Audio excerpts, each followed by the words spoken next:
What is going on, everybody? Car Guy V8 here with another video, and I'm back in a Mustang GT.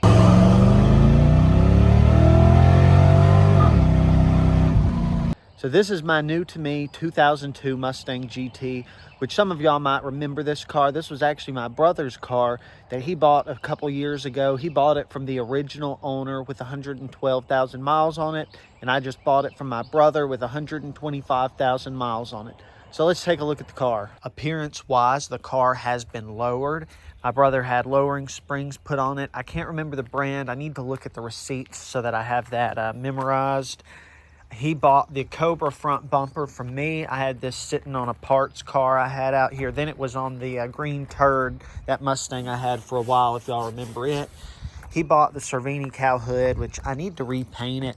I painted it the first time, and you can see there's a lot of orange peel. It was my first time to ever use a gun, and I didn't do a very good job. So I actually just hate looking at the hood because it's a bad memory thinking back to how bad I painted that.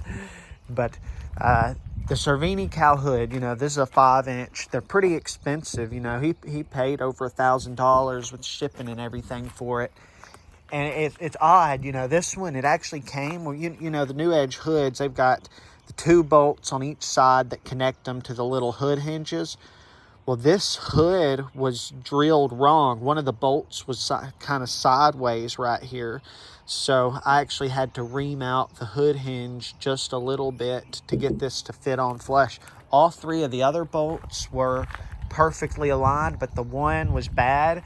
So that's just a note. If you get a Cervini hood, surely that's not common, but it happened with this one, and it was absolutely wrong. It's sitting on the stock 17x8 wheels. They're in pretty good shape, you know, being this was a one-owner car and garage kept. Yeah, they're pretty good. It's been in some little fender bender at some point or something.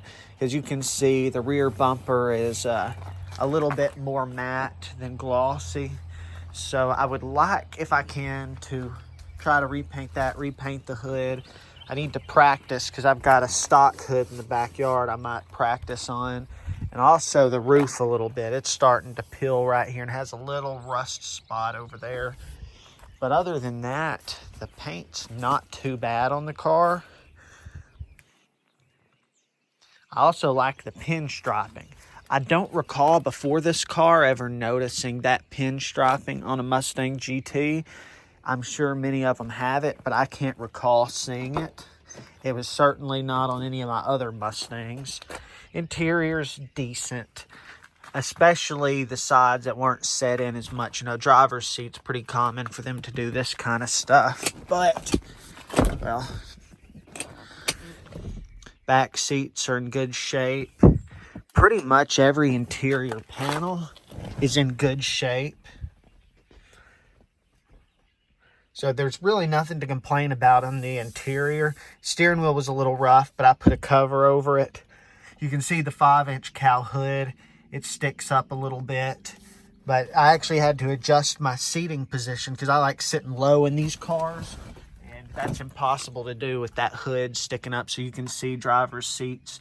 I've got its electronics all the way up so I can see over that hood.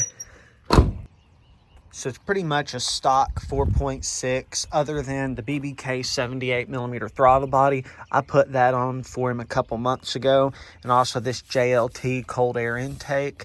It was weird because it didn't come with a coupling, and it was actually tougher than you would think to find a good rubber coupling that would go with this.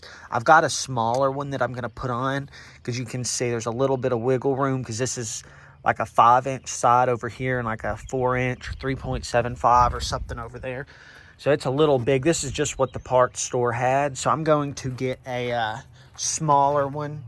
The car came with a full exhaust system that is not on it currently.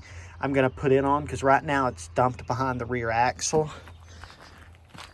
So out the Mustang GT, you know, out the tailpipe slots, there's nothing, which I think looks pretty bad on these cars with nothing there.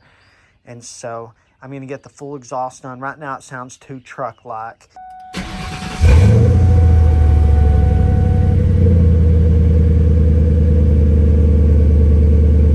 It's got the stock you know, mid-pop, going back to some Super 10 knockoffs.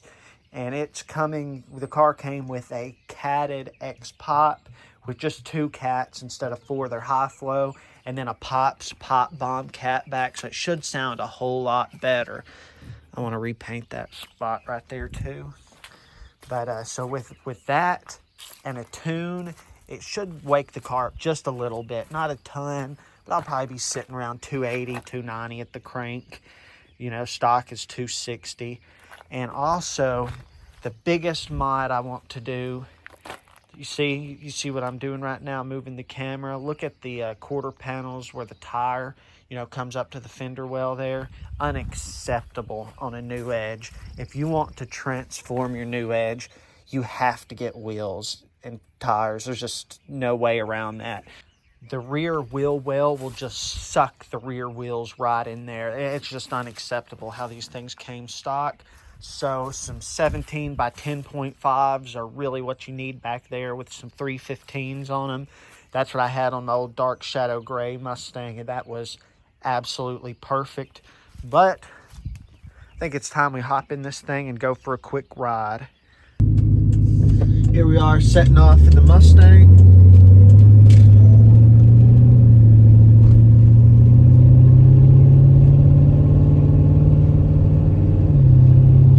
The exhaust is just a little too truck-like for my taste. Man, this car just cruises. And the Cervini 5-inch cowl hood, at first I wasn't really sure how much I liked it, because you really do have to raise the seat up a little to get a proper view over it. I like to sit really low in these cars. Well, with this hood, that's impossible because it'll block too much of your vision. So I sit about here where the camera's lens level is.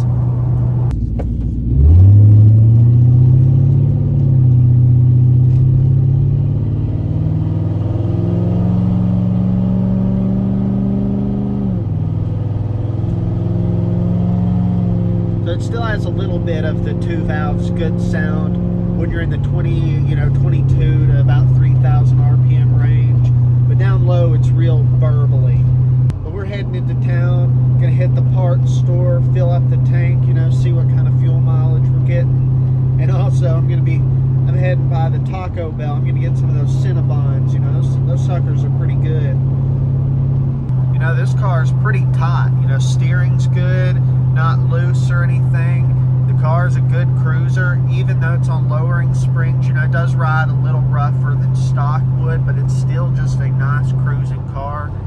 And guys, you know, it's really easy to just cruise through life, you know, not thinking too much of the future. But you got to remember, you know, there's a God in heaven who he wants to get to know every human on earth that he has created. And the only way to do that is through Jesus Christ, his son. So I recommend, guys, y'all pick up the book of John and the New Testament, and y'all read that through. Get back with me. Let me know in the comments what you think. There's some really good stuff in that book. All right, pulling out of the O'Reilly's.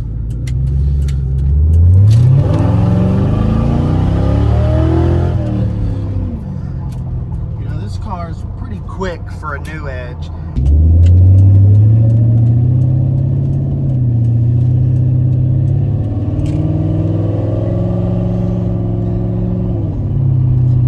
Got the Cinnabons, they're riding shotgun over there. I forgot they only come in 2 packs and 12 packs. I'll tell you, I'm not the kind of guy to live with a 2-pack of Cinnabons. It's 12 or nothing here. But you know, I've owned 5 other new Edges, 4 of them running, 3 of them automatics, including this one. And this car, it just runs better than the other 2, significantly better. In fact, even before the throttle body and cold air intake, this car was a pretty good runner for a new Edge. And you know, my old 5-speed car, many of you have probably seen on the channel, it was pretty quick whenever I got it. It was full bolt on, and it was a good bit quicker than this one, but not as much as you would think. This is just a pretty good running little car right here.